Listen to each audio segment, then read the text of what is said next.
yang kudus berlumur darah dan matamu,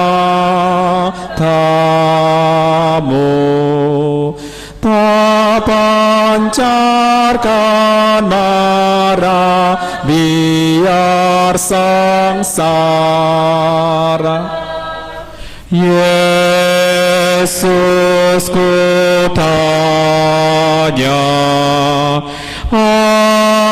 apa sebabnya kau panggul salib ke Golgota?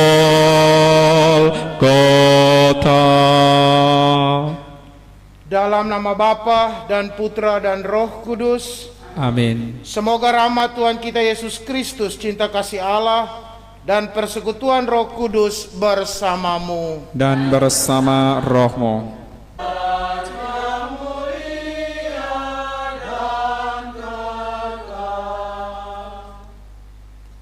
Tuhan bersamamu. Inilah Injil Yesus Kristus menurut Yohanes. Dimuliakanlah Tuhan. Banyak di antara orang-orang Yahudi yang datang melawat Maria dan yang menyaksikan sendiri apa yang telah dibuat Yesus terhadap Lazarus percaya kepadanya. Tetapi ada juga yang pergi kepada orang-orang Farisi dan menceritakan kepada mereka apa yang telah dibuat oleh Yesus itu. Lalu imam-imam kepala dan orang-orang Farisi memanggil mahkamah agama untuk berkumpul. Mereka berkata, apa yang harus kita buat? Sebab orang itu membuat banyak mujizat. Apabila kita biarkan dia, maka semua orang akan percaya kepadanya. Lalu orang-orang Roma akan datang dan merampas tempat suci kita serta bangsa kita. Tetapi seorang di antara mereka, yaitu Kayafas, imam besar pada tahun itu, berkata kepada mereka, kamu tidak tahu apa-apa, kamu tidak insaf, bahwa lebih berguna bagimu jika satu orang mati untuk bangsa kita daripada seluruh bangsa kita ini binasa. Hal ini dikatakan Kayafas bukan dari dirinya sendiri, tetapi sebagai imam besar pada tahun itu, ia bernubuat bahwa Yesus akan mati untuk seluruh bangsa. Bukan untuk bangsa itu saja, tetapi juga untuk mengumpulkan dan mempersatukan anak-anak Allah yang tercerai-berai. Mulai dari hari itu, mereka sepakat untuk membunuh dia. Karena itu, Yesus tidak tampil lagi di muka umum di tengah-tengah orang Yahudi. Ia berangkat dari situ ke daerah dekat padang gurun, ke sebuah kota yang bernama Efraim. Di situ ia tinggal bersama murid-muridnya. Waktu itu, hari raya Paskah orang Yahudi sudah dekat, dan banyak orang dari negeri itu berangkat ke Yerusalem untuk menyucikan diri sebelum Paskah itu. Mereka mencari Yesus, dan sambil berdiri di dalam bait Allah, mereka berkata seorang kepada yang lain, bagaimana pendapatmu? Akan datang jugakah ia ke pesta?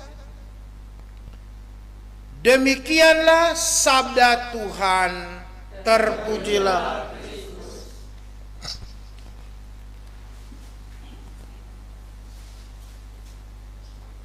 Pastor, suster, Bapak Ibu, saudara-saudari, umat beriman yang mungkin sementara mengikuti perayaan Ekaristi ini secara live melalui channel YouTube Komsos Keuskupan Amboina, di rumah, di tempat kerja, ataupun di mana saja, dan kita semua yang ada di sini. Selamat siang, shalom. Hari ini di tanggal 1 April ini, kita semua diingatkan kembali bagaimana cara memberi penilaian kepada orang-orang di sekitar kita yang berusaha membuat kebaikan atau menebarkan kebaikan melalui cara hidup mereka. Sejenak kita mengingat kembali peristiwa-peristiwa pengalaman hidup kita yang sudah kita lalui sampai hari ini. Adakah pernah kita mengalami kecemburuan terhadap suami, istri, anak-anak, rekan sekerja di lingkungan tempat kita kerja, atau di komunitas-komunitas tempat di mana kita hidup atau melayani, atau di sekitaran kita? Pernahkah kita merasakan ketika orang berbuat kebaikan, berbuat kasih, kita merasa terganggu begitu? Cari muka dia itu. Sedikit-sedikit begini, sedikit-sedikit begini. Atau di sekolah lah, lingkungan sekolah. Mungkinkah pernah kita mengingat kembali bagaimana kita mencap seorang teman kita yang selalu cari muka? Setiap guru datang, dia yang pertama maju, dia yang pertama siapkan meja, merapikan meja guru. Atau di lingkungan tempat kita hidup, di mana kalau setiap ibadat rukun ada orang-orang tertentu yang selalu angkat lagu, baca-bacaan, dia terus, sengaja ada orang lain lah. Atau di tempat lingkungan kita kerja, mungkin kita merasa terusik ketika ada orang yang begitu baik, ketika bos datang atau ketika dia melihat lingkungan ruangan kotor, dia mulai membersihkan, merapikan. Mungkinkah pernah kita terusik, cari muka lagi. Hari ini kita semua diingatkan bagaimana memberikan penilaian terhadap orang-orang yang ada di sekitar kita karena perbuatan kasih yang mereka lakukan. Yesus hari ini dikisahkan dalam Injil Yohanes yang kita dengarkan hari ini. Yesus berbuat baik. Yesus datang dan membangkitkan Lazarus, saudara Maria dan Marta. Ada begitu banyak orang menyaksikan peristiwa itu. Ada yang mungkin tergugah, terheran-heran, mengamini, bersyukur, atau mungkin terharu. Dan hari ini melalui Injil ini dikisahkan tentang dua kelompok manusia, dua kelompok orang. Kelompok yang pertama mengimani, mensyukuri peristiwa itu. Sedangkan kelompok yang kedua, mereka pergi menceritakan kepada ahli-ahli Taurat tentang peristiwa mujizat yang dilakukan oleh Yesus. Ada begitu banyak penafsiran, tapi mereka menceritakan sisi negatif dari apa yang diperbuat oleh Yesus. Mereka menceritakan kepada orang-orang Farisi. Orang-orang Farisi memanggil ahli-ahli Taurat, lalu menceritakan peristiwa yang mereka dengar, lalu melalui cerita kelompok tadi, bahwa Yesus telah berbuat begitu banyak mujizat. Salah satu yakni membangkitkan Lazarus. Mereka takut bahwa melalui peristiwa ini Yesus akan diagung-agungkan, Yesus akan dimuliakan, pamor dari Yesus akan naik, sehingga orang Farisi, ahli-ahli Taurat, mereka punya pamor atau power akan menurun. Bahkan imam besar, imam agung saat itu, Kayafas, juga takut. Jangan-jangan melalui peristiwa seperti ini, maka penjajah Romawi bisa datang dan menjajah kita, bangsa Yahudi. Bapak Ibu, saudara-saudari yang terkasih, saudara-saudari yang sementara mengikuti perayaan Ekaristi secara live melalui channel YouTube Komsos Keuskupan Amboina dan kita semua. Hari ini Anda dan saya, kita semua diingatkan bahwa ada begitu ragam cara kita menafsirkan atau kita melihat perbuatan kasih, dan kita mengatakan apa-apa tentang perbuatan kasih yang dilakukan oleh orang-orang yang ada di sekitar kita. Ada begitu banyak orang-orang yang mau berbuat kasih, tapi dihambat, dihalau, dikekang oleh orang-orang yang sering cemburu, iri hati. Ada begitu banyak anak-anak, suami istri, tetangga, keluarga, sahabat kenalan, rekan kerja, rekan komunitas yang ingin berbuat sesuatu yang lebih untuk perbuatan kasih, tapi mereka takut sehingga dikekang oleh orang-orang yang ada di sekitar mereka. Mereka takut nanti dicap cari muka, cap kudus, cap rajin, cap baik, maka mereka kadang mengekang kebaikan-kebaikan itu.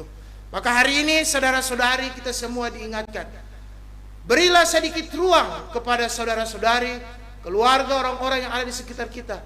Berikanlah sedikit kesempatan kepada mereka untuk mereka berkarya, berekspresi, berbuat kebaikan.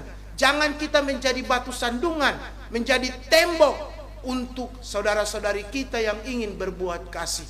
Ada begitu banyak hal yang sebenarnya dapat terjadi. Ada hal-hal baik dapat terjadi dalam hidup kita. Cuma karena keegoisan kita, iri hati kita, sehingga perbuatan-perbuatan baik itu tidak muncul di dalam hidup kita.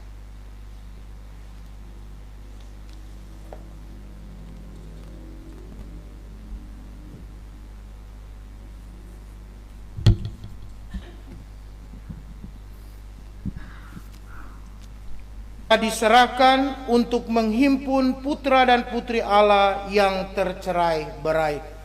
Marilah kita bersatu dalam doa penutup. Marilah berdoa.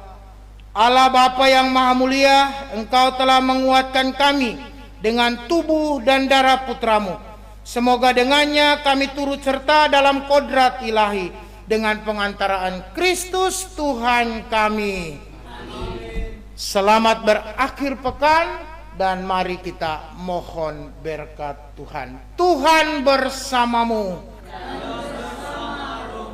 Saudara sekalian, baik yang ada di tempat ini maupun umat yang sementara mengikuti siaran langsung perayaan Ekaristi ini dari YouTube Komsos Keuskupan Amboina, baik di rumah, di tempat kerja maupun di mana saja. Semoga kita sekalian dilindungi, dibimbing dan diberkati oleh berkat Allah yang Maha Kuasa dalam nama Bapa dan Putra dan Roh Kudus. Amin. Perayaan Ekaristi sudah selesai. Pergilah, kita diutus. Amin. Ampuni ya Tuhan. Dan